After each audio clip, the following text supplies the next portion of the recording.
When you first hear the name Aston Martin Vantage GT3, you'll probably think of the company's motorsport cars, the one that take part in races around the world. However, the Brits were adamant in specifying that this is a road-going car and that fills the gap between the standard Vantage and the hardcore, track-bound creations.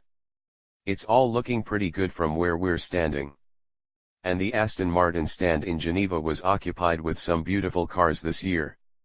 After we took a look at the Vulcan and the DBX concept, it was time to focus our attention to the one car that seemed more tame.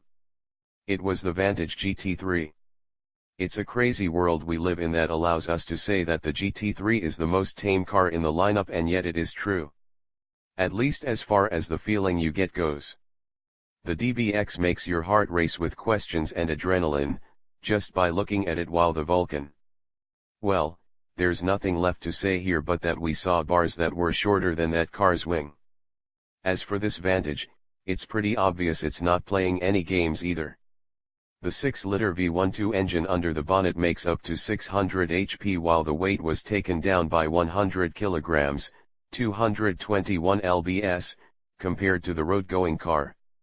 That's definitely not all though. The car was heavily reworked and restyled, to offer more of everything.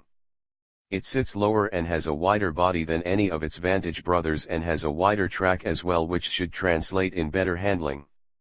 To shed all that weight, carbon fiber was extensively used, and you can see it too, both in and out. On the outside you get a new wing that you simply can't miss out on, while the front splitter attached to the bumper is also made of the light material.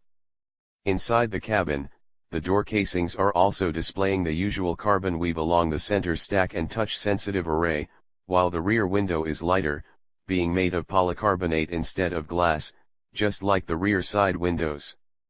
Only 100 of these cars will ever be made, and we're glad we got to see the first one in the metal, live at Geneva. Now let's see if we can get one to drive as well.